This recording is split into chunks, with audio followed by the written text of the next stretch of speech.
Starting. All attendees are in listen-only mode. Good afternoon and good morning to some of you.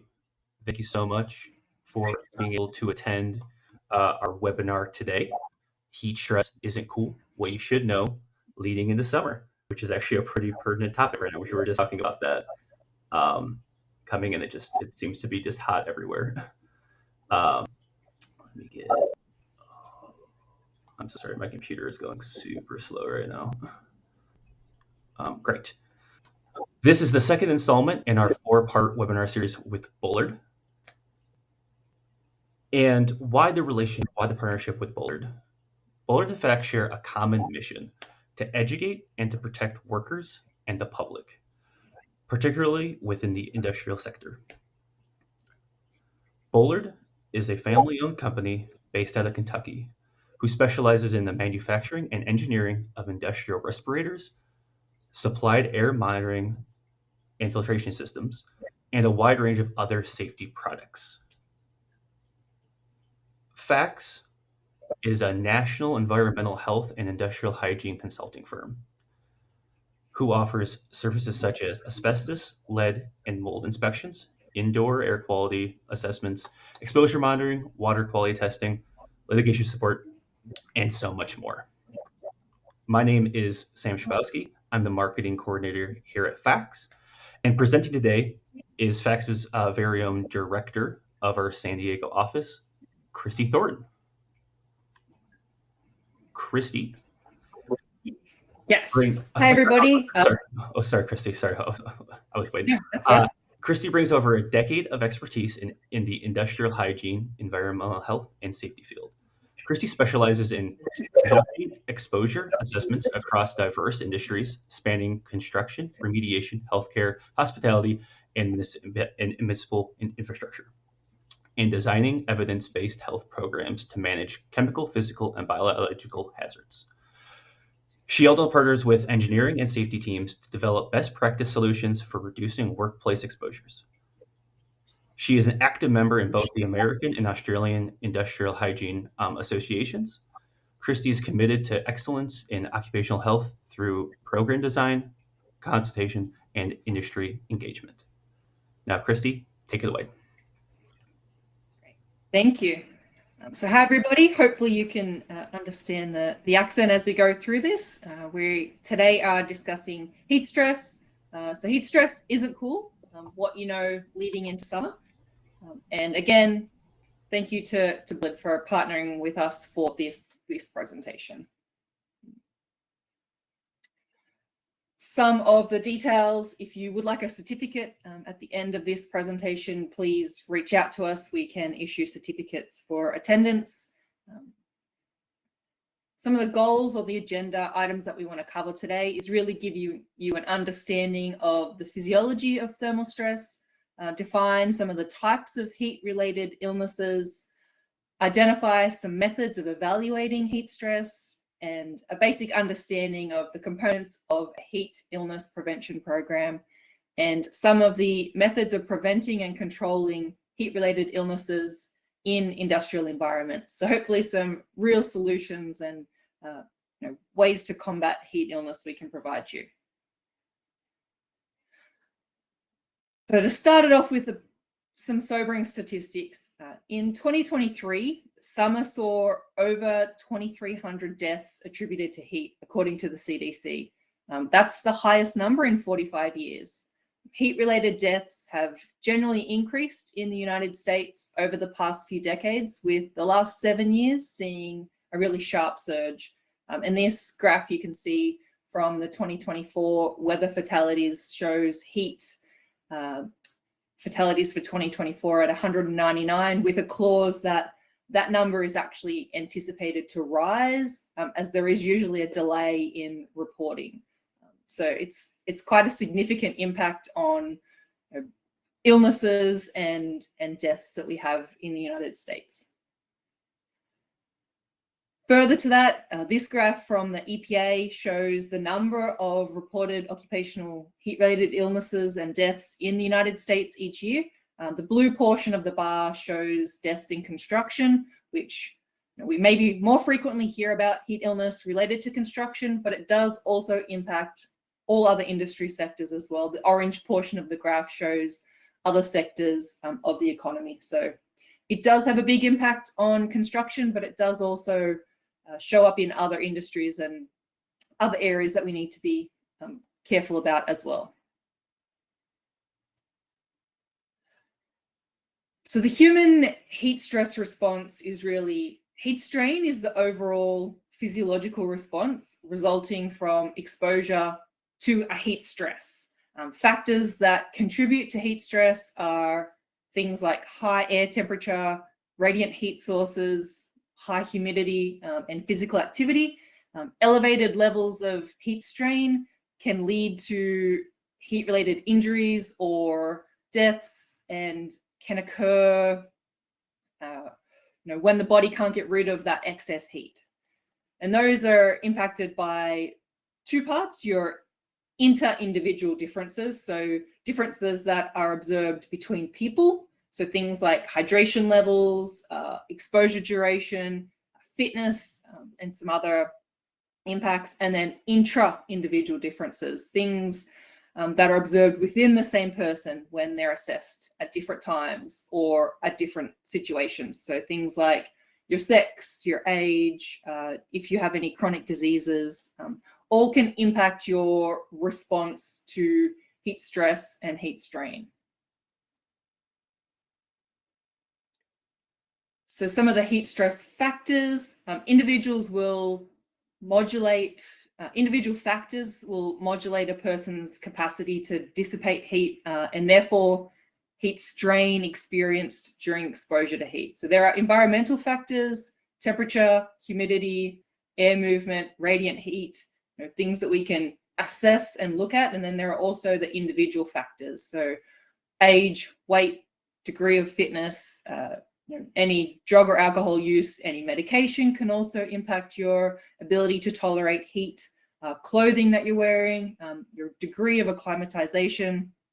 All of these things can all contribute or have an impact on your heat stress. And it is a combination of all three that will impact you. It's looking at not just your environment, not just the work you're doing, and not just you individually, but all three together.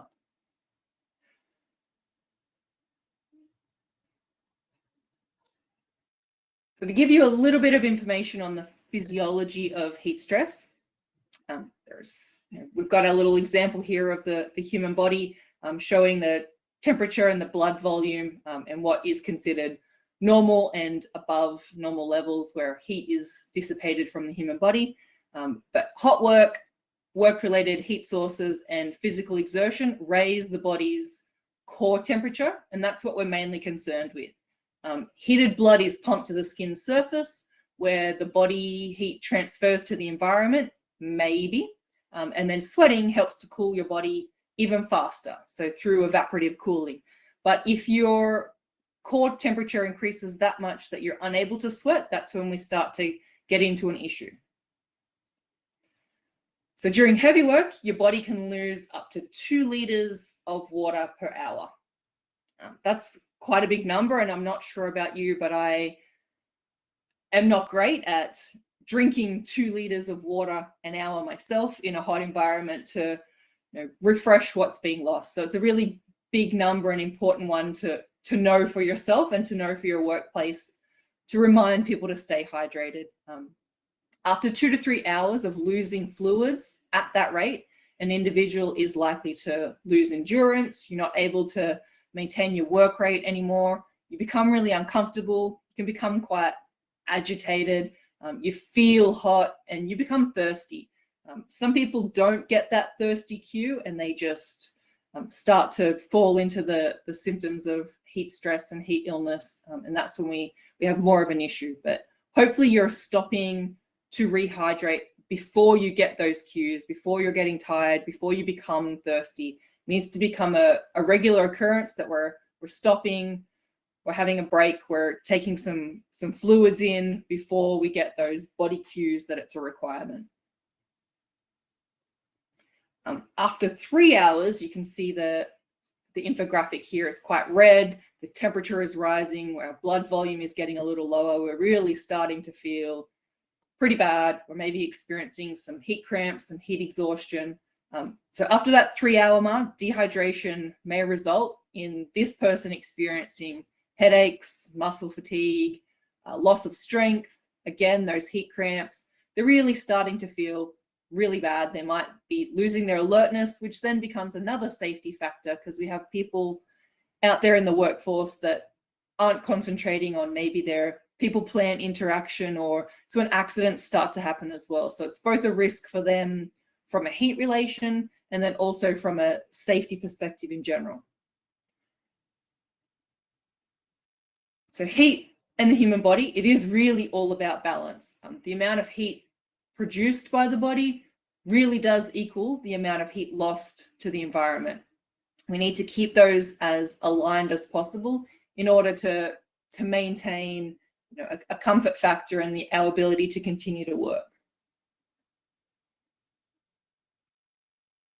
So what heat-related illnesses are we talking about? Heat-related illness is a physiological response which occurs when the body can't adequately dissipate or get rid of that heat.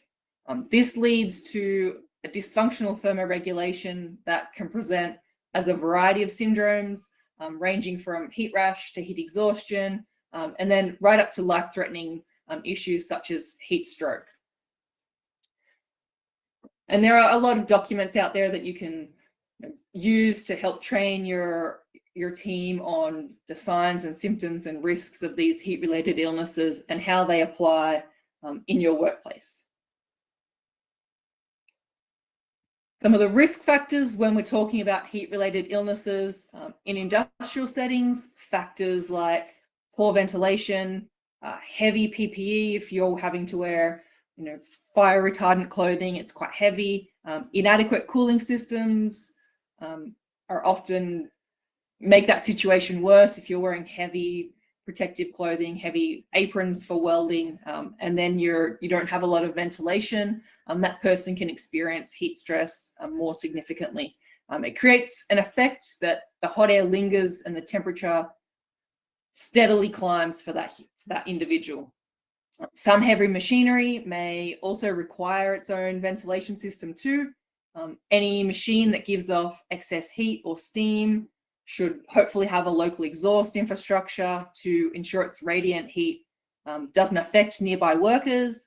Portable fans or AC units can help further mitigate high heat areas in some of your workplaces. And facilities often use high-powered density equipment, which generates significant heat. So be aware of the equipment that you have in your workplace as well, and how you can reduce some of the heat that's coming off that for nearby workers.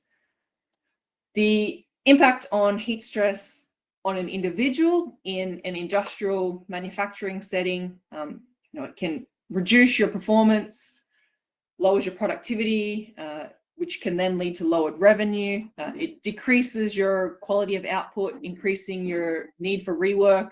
Nobody likes to redo things. It can increase, again, your risk of accidents and injuries, leading to potential fatalities, both from a safety perspective and heat-related illness perspective. It can also raise your workers' compensation claim costs. So there are a lot of different impacts and risk factors. Some of them are listed here. Age, lack of recent exposure, so that acclimatization thing plays a big role. Pregnancy, medications, not enough fluids, limited air movement, kind of all those things that we have discussed, and sun exposure, direct sun exposure, radiant heat, all contribute to make up all these risk factors for our heat-related illnesses.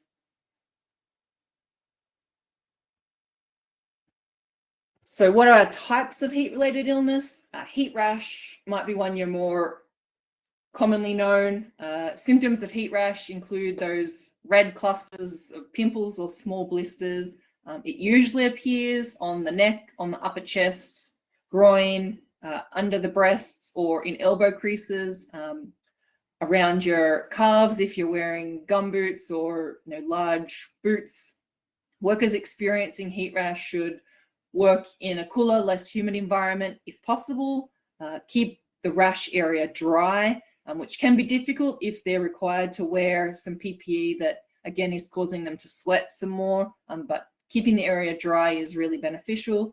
Applying a powder to increase comfort can be beneficial, and we recommend that you don't use ointments or creams, and that's listed on a lot of the websites as well for, can be contradictive to the heat rash.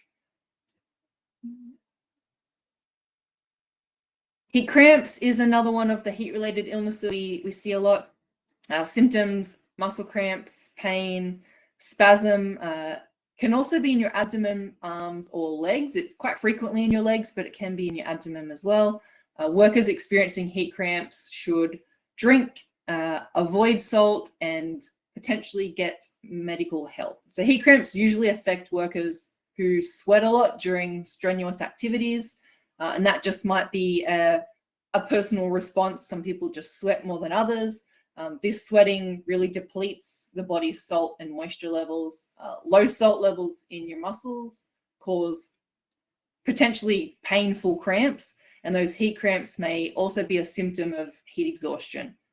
Workers experiencing heat cramps, again, should drink water, have a snack, or replace electrolytes and carbohydrates. If possible, they might drink a bit of a sports drink every 15 to 20 minutes or so. Avoid salt tablets.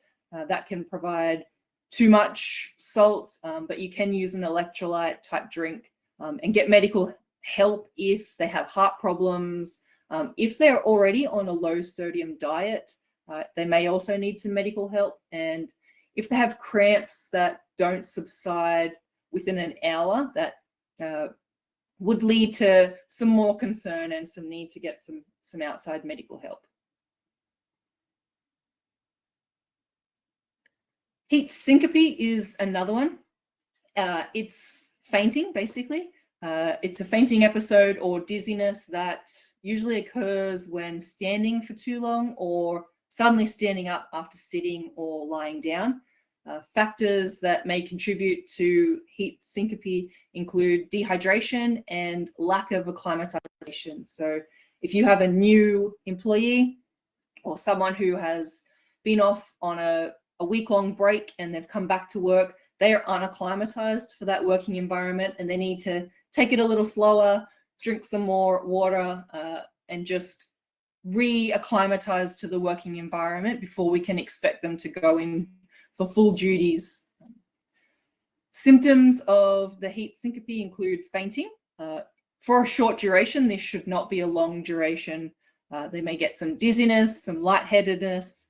The lightheadedness usually comes from standing for too long or suddenly standing from a sitting position or a bent over position if they're working or welding or doing an activity on a workbench and they suddenly become upright again. Workers with heat syncope should sit or lie down in a cool place and slowly drink water or a sports drink, again, to try and rehydrate and take a break.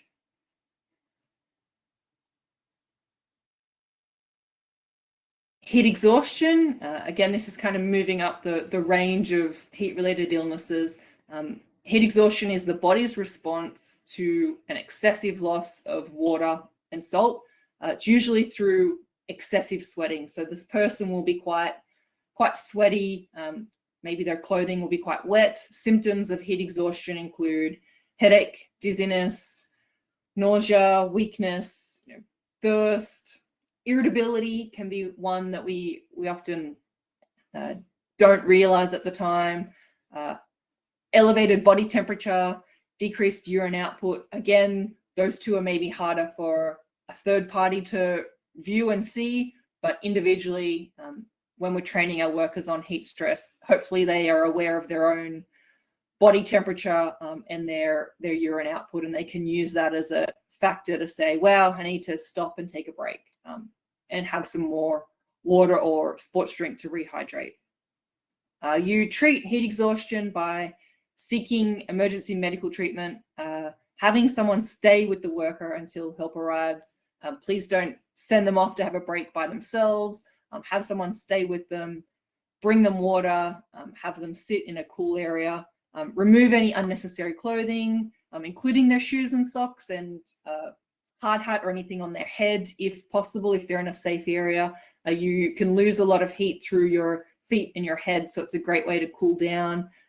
You can also cool yourself with cold compressors, or have the individual wash their head, face and neck with cold water, and encourage sips of water. It's generally not recommended to drink a huge amount of water at a time. You really want to sip on it over a few minutes and not overload by chugging a bottle of water or anything like that. And then we have heat stroke. Heat stroke is really the most serious heat-related illness.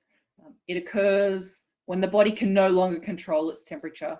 So this is when you're even unable to sweat anymore. Your sweating mechanism fails. You're unable to cool yourself down. When heat stroke occurs, the body temperature can rise to 106 degrees or higher within about 10 to 15 minutes. So it can happen quite quickly when you get to that point.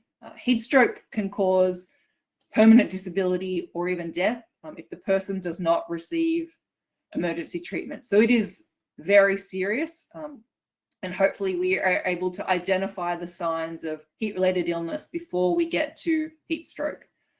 Symptoms of heat stroke can include confusion, altered mental status, slowed speech, loss of consciousness. The person can fall into a coma. They, again, will be quite hot. Their skin will be really dry. You can have profuse sweating, but it's generally people falling into the inability to sweat anymore. They have no fluid left in their body to sweat, to cool their body down. You can also have seizures, a really high body temperature, and again, it can be fatal if treatment is delayed. Heat stroke is a medical emergency. Hopefully I've made that really clear. You don't want to try and treat it yourself. You want to call 911, stay with them, have somebody stay with the individual, move them if possible, cool them quickly with cold water. You can also use an ice bath potentially. You can soak their clothing with cool water, get some air circulating if you have some fans, or maybe a shaded outdoor area where there's some natural ventilation, some light wind. All of those things can help to cool the body down. Place cold, wet cloths or ice on the person as well. But please stay with them until emergency medical services arrive.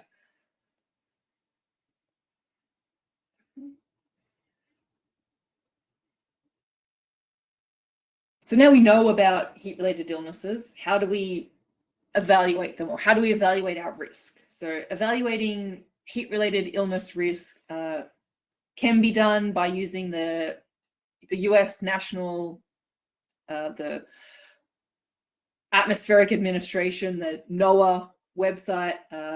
They've developed a heat index system. The heat index combines basically your relative humidity with the temperature to give an apparent temperature. It's not as simple as looking at the temperature outside. We do need to look at what the relative temperature is as well to give us an indication of what the temperature is that the human might be experiencing. So it's what it feels like. And this graph gives you a good idea of caution level, extreme caution, danger, and extreme danger.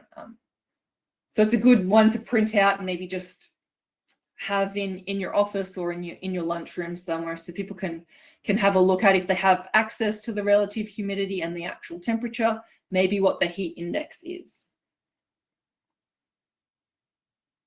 In most situations, environmental heat exposures should be assessed using a wet bulb globe temperature, a WBGT. There's a picture of one here from Quest. These temperature readings may be used to determine the degree of heat stress the worker is experiencing in the work environment, and allow a safety professional or a hygienist or site safety staff to determine how to mitigate that heat stress to prevent heat injury. The meters have 3 sensors. They calculate all of these to give you a number that you can then use to compare as to what your WBGT factor is. So it looks at air temperature, humidity. It also looks at air movement, so the wind and any radiant heat.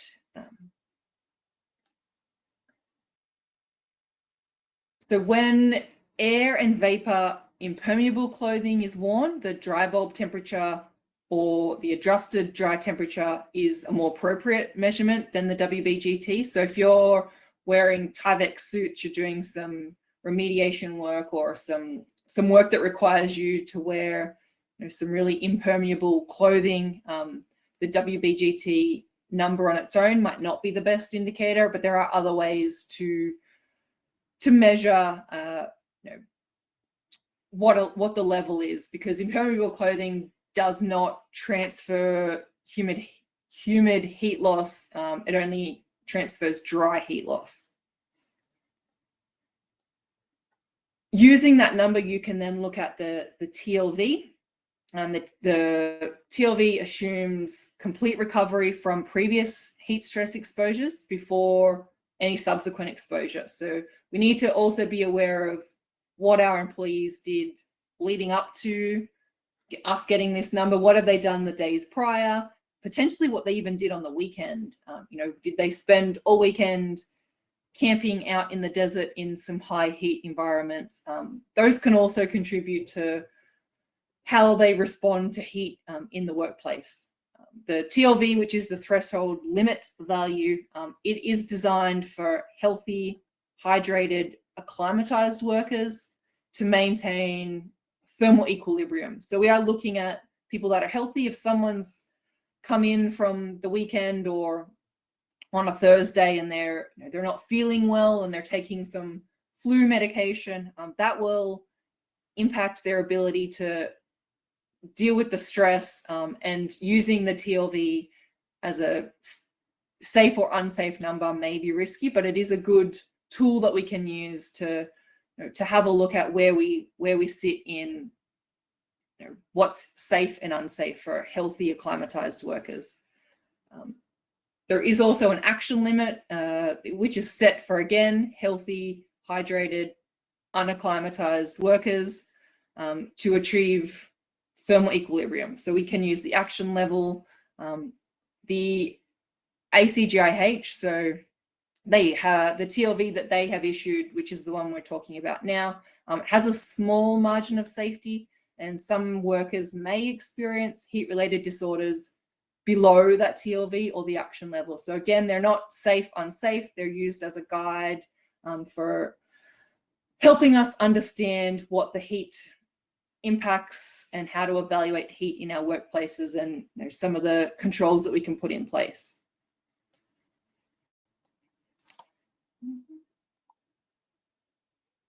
We can also use, this is from the ACGIH, work rest schedules. Work rest schedules are largely dependent upon the metabolic work rate and the temperature.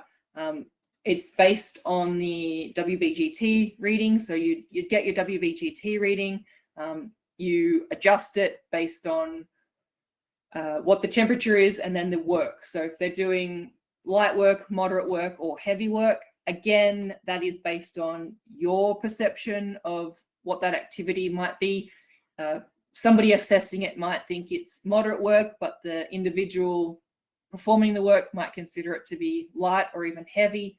So those factors need to be looked at when we're using this work rest schedule as well. But it gives us a good guide on if the temperature is 106 degrees and we're performing some light work, we can work for 45 minutes with 15-minute rest break.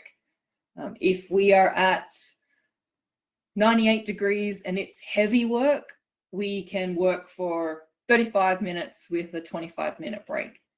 These are a good indication of how to structure your workday, how much of a break might employees need, and safely maybe what you can accomplish in a day. Projects have strict timelines and things need to be done, but we can't have employees out there working for 9, 10, 12 hours straight without a break in these hot environments. So looking at what's realistic can help with scheduling as well.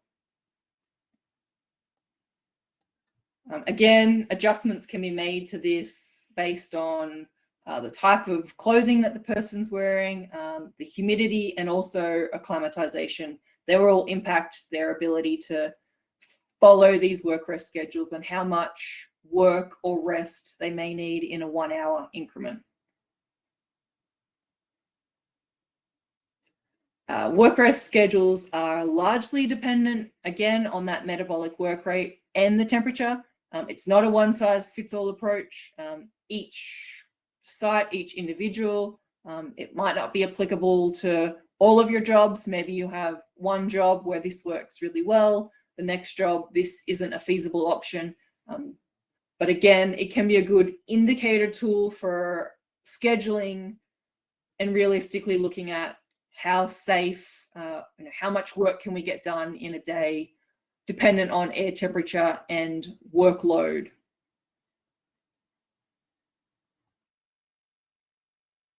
NIOSH also has some work rest schedules. It is based on air temperature with adjustments for direct sunlight and humidity. It assumes, again, that the workers are physically fit. It assumes they're well rested, that they're fully hydrated. It assumes that they're under the age of 40, and I think that's an important one to note, and that the environment has 30% humidity, which may not be the case. So just be aware of some of the assumptions in these work rest schedules when you're looking at them. They're a great tool, but we want to make sure that we understand what the assumptions are and how that may apply or not apply to our workforce. Again, giving an example, if you have a temperature of 104 degrees and you're doing some moderate work, their NIOSH schedule is giving you 30 minutes of work, 30 minutes of rest. Whereas if you're falling into heavy work, it's 20 minutes of work, 40 minutes of rest. Again, the differentiation between moderate work and heavy work is based on an individual's perception. So how you assess a workplace may be different to how somebody else does. So just keep that in mind when using the work rest schedules. An example, if we'll say we're at a mine and it's 90 degrees, it's partly cloudy skies and it's 50% humidity. What would that mean? We could adjust the table. We could add 7 degrees for partly cloudy skies, 6 degrees for 50% humidity to arrive at 103 as our temperature. At 103, we are performing heavy work and we do 20 minutes of work, 40 minutes of rest. The adjustments really need to be made depending on what your conditions are, what the environment is. Environmental conditions, again, full sun, no clouds, it's partly cloudy, it's overcast, there's no visible shade. And again, humidity, if you're using, it's based on 30% humidity. So if it's 40%, we're adding about 3 degrees. If it's 60% humidity on the day, you're adding about 9 degrees. So that can significantly change your work rest schedule. If you're looking at a air temperature that was 93 and you're suddenly adding 9 degrees, you then have work rest schedule recommendations rather than a normal day scheduled.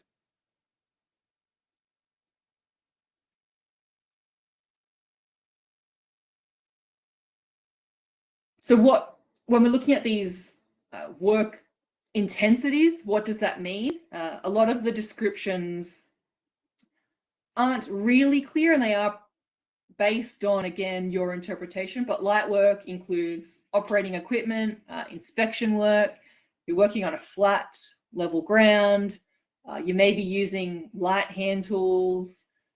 However, if you're using hand tools, this may move into moderate work depending on the task that you're doing. You're traveling by conveyance. You're basically holding this hand tool like this individual is here and just doing some laser assessment.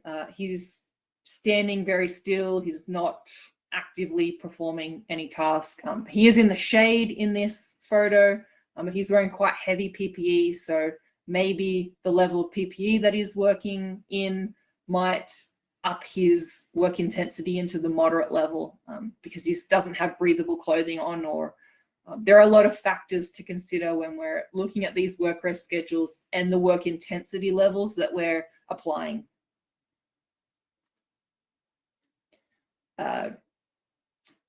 Moderate work is jack-led drilling, installing some ground supports, maybe loading explosives on a mine site, carrying equipment weighing about 20 to 40 pounds, using hand tools. So maybe you're shoveling for short periods. This is not for extended periods of time. So it's, again, a little gray in what falls into the moderate work area. Short versus long periods of use with hand tools can mean the difference between a moderate work and a heavy work, and you'll see that in the next slide. So heavy work is definitely your higher physical stress. It's climbing, it's carrying equipment weighing 40 pounds or more. It might be installing utilities, using hand tools, shovels, heavy work for extended periods of time. It's generally the harder, heavier, cumbersome, laborious work that we would identify that falls into the heavy work. You may have employees that move from heavy to moderate to light throughout their day, and that can impact how much of a work rest schedule we need to give that employee. Maybe you have people doing task rotation, and sometimes they're in heavy work, sometimes they're in moderate work. All of these things can play a part into how these individuals tolerate their heat illness and the heat that they're exposed to, and then also how much of a break they may need. So how can we evaluate our heat-related illness? You can use heat stress monitors. There's a lot of monitors on the market now that are personal wearable bands. They can be used. You can also look at the ambient temperature. The American Industrial Hygiene Association has an app. It's really useful. It's free. You can just download it. It calculates the heat index using your location, provides you some precautions. It gives you an hourly heat index forecast. It does give you some of the risk factors, training recommendations, and it can be user programmable hydration and rest reminders. So it's a good tool to have, especially if you're the safety professional or even just an employee, just to track your own needs for hydration and little reminders. OSHA and NIOSH also have a heat safety tool. It's an app. You can download that as well. It, again, calculates your heat index using your location, gives you some precautions, risk factors. Again, it's programmable for hydration and rest reminders. Additionally, it does look at water vapor, so it looks at evaporation, those type of things. It can be quite a useful tool. I would suggest either or both of those. Are easy to download and keep on your phone.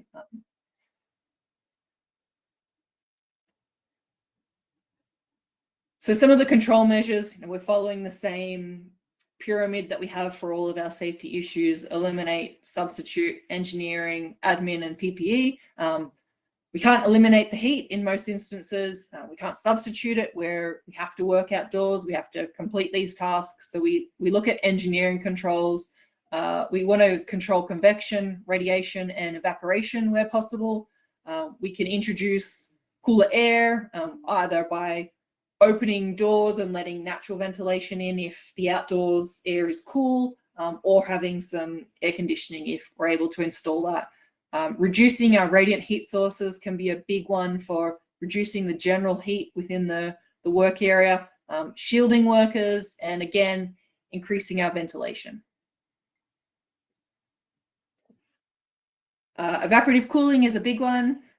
Install traditional air conditioning. It might be cost prohibitive, ineffective potentially. You can consider the use of portable evaporative coolers as a solution. Evaporative coolers come in a variety of sizes. You can utilize them for ambient airflow.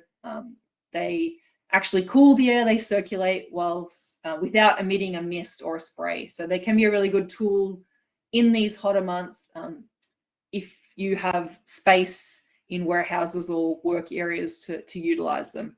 Smaller models can be easily moved and they can be used to cool workers whilst they're in one corner of the facility and then move to the other if that's where work is relocated to.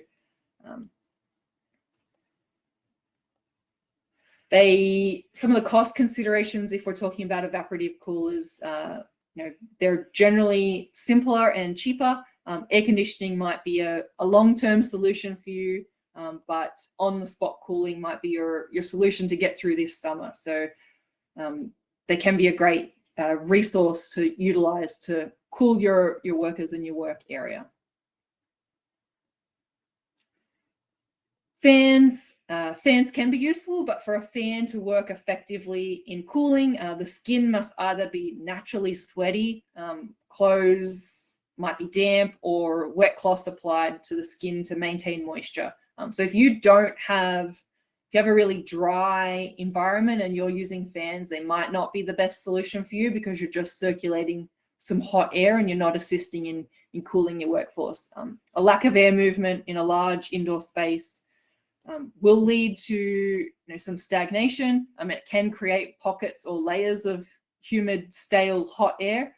So moving the air is beneficial, but we want to make sure that it's also providing a cooling mechanism for workers. Using ceiling fans and portable fans to improve air circulation can be useful, but again, just watch out for high temperatures. If you have a high temperature inside or outside and you're using fans to move that around, it can cause more harm in the end. It can cause increased heat stress. Some alternatives to fans, again, you can use air conditioners or air conditioned environments. Maybe you can get a mobile, a trailer that's outside if you're doing some outside work, and that's a cool work area where people can go and take a break.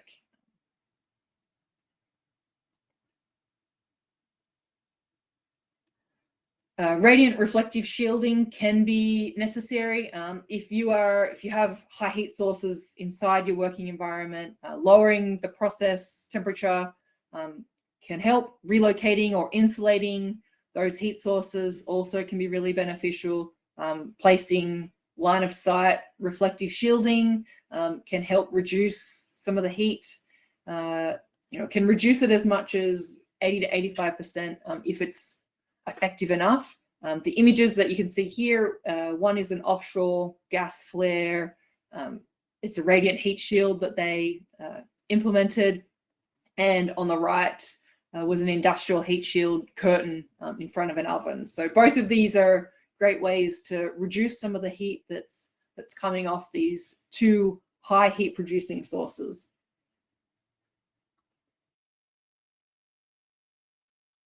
Admin controls are important. We do need to consider them. We obviously want to focus on our engineering and higher level controls, but admin controls can play a big part. Automating things can be really useful. Like with any other workplace hazard, automation can help mitigate your heat-related risks. High heat areas and machinery won't be as dangerous to workers if employees don't have to get near them as often. So automating might be something else you can do. Industrial facilities can enable this by automating workflows closest to high heat sources. Maybe you can't automate your whole flow, but you can automate one area, and that one, reduces the number of workers that need to go near that area, and two, reduces the heat risk for employees because it is a high heat source. Even moderate automation can help. Automating just those few tasks can really reduce your risk of heat illness.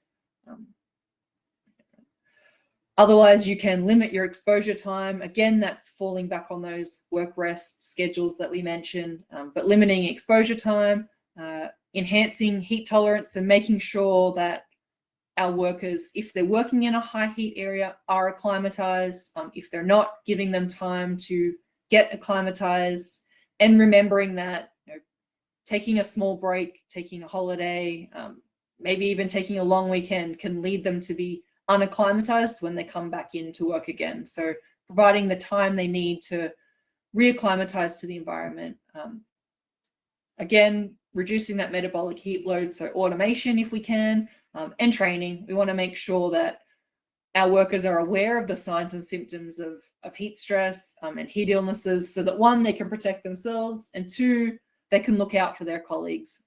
We want people to be aware of what's happening around them as well, and be able to identify if somebody else is in trouble and know how to help them. You can get some cool down rooms. There are some really cool ways of cooling down, air-conditioned break areas, rotating workers, having them doing less strenuous work in the high heat parts of the day are all options that we can consider for cooling down our workforce. Acclimatization, I've kind of hit on this a few times because it is really important. Nearly 3 out of 4 heat illness fatalities happen during the first week of working in a hot environment. So I don't know about you, but it's quite hot in Southern California the last few days. I know it's been hotter in other parts of the country. So we are in the summer heat, making sure that our workers are acclimatized and getting used to it, giving them a little more time to recover can be really beneficial for these first few weeks of summer or our high heat load. New and returning workers need to acclimatize, and following the 20% rule can be really beneficial. Day one, only work 20% of the shift at full intensity, and you increase that working time by 20% each day. So if you are a new worker, Monday you work about 20% at full intensity. By Friday, you're closer to 100%. Training, it's key. It's the key to good work practices for all safety, across any hazard, but heat stress is one of those. Unless your employee understands the reason for using a new practice, for changing an old practice, for doing something in a new way, the chance of that program succeeding are greatly reduced. So having a good heat stress training program is really important. It needs to include your workers and your supervisors, somebody who's monitoring the weather, maybe recognizing those signs and symptoms of heat illness, proper hydration, care and use of their PPE, how their PPE might impact their ability to deal with heat stress, the effects of drug and alcohol, the effects of coming into work on a Monday after a big weekend. Just how can that impact their ability to deal with the stress, the heat, the importance of acclimatization, reporting any symptoms, and giving or receiving first aid might also be part of your training that you perform with your workforce. Oops, wrong way, sorry. Again, training these hydration charts. There are some really cool ways to present these. They can be a really easy tool just to stick in your restrooms for employees to use, what implies that they're good to severely dehydrated based on the color of their urine. Hydration to choose, are they drinking water? Are they drinking sports drink? Are they coming in drinking a Red Bull every morning? Are they drinking alcohol after work? Are they taking salt tablets? All of these are big factors in training our workers in how to look after themselves. We can't control everything in a workforce. They're going to show up to work with a certain level of fitness, and we need to make sure that they're aware of what will work in their favor and what will work against them. PPE, last line of defense. You never want to rely on PPE, but it is very useful.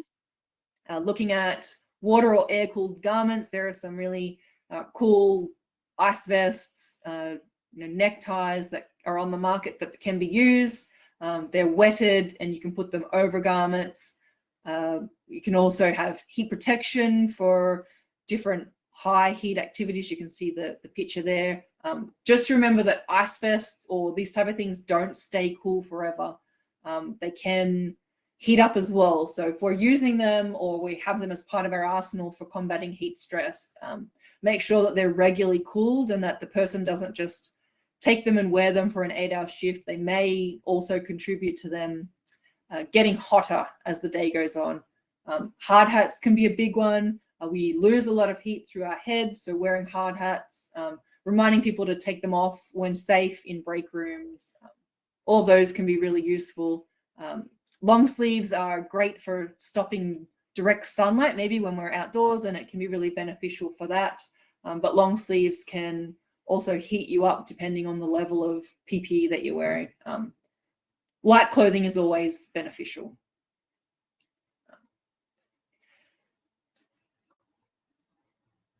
Again, if you're looking for some of these PPE garments, try it out yourself. Maybe you get one from a manufacturer and they can send you one item. You try it over the weekend. Did you like it? Was it heavy? Did it feel like it made you hotter? Get a few and let a few workers trial them before you implement it for your whole workforce. And then the last is really your heat illness prevention program. You want to cover a lot of things in that. Do you have and plan for your work environment, monitor your employees? Do you have your work rest schedules, basic training for your employees? Are you providing water or hydration, sports drinks? Are you providing a cool rest or shaded area? Are you monitoring temperature and humidity? Do you have feasible controls in place? Do people know what those controls are? Do they know how to utilize them? And are you providing extended break times? On a schedule, you schedule maintenance and repair jobs in hot areas for cooler months if possible. Schedule hot jobs for cooler parts of the day. Acclimatize your workers by exposing them for progressively longer periods to hot work, as we mentioned, that 20% rule. Reduce the physical demands of workers if you can, automate processes, use relief workers or assign extra workers for physically demanding jobs. If you need to shovel a big pile of rocks, can you have 10 workers do it rather than 2? And can you provide cool water or liquids to workers? Again, avoiding drinks with caffeine, alcohol, or large amounts of sugar.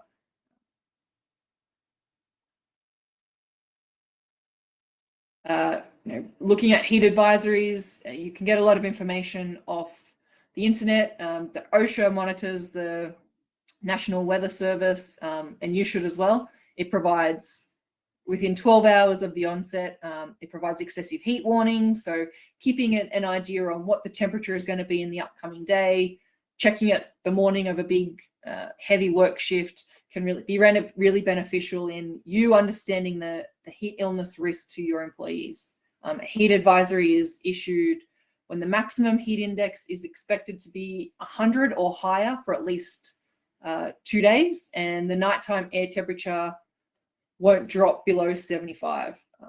OSHA Heat Enforcement Initiative prioritize heat-related interventions and inspections of work activities on days with a heat index of 80 or higher. So OSHA can show up at any point, just make sure you're prepared.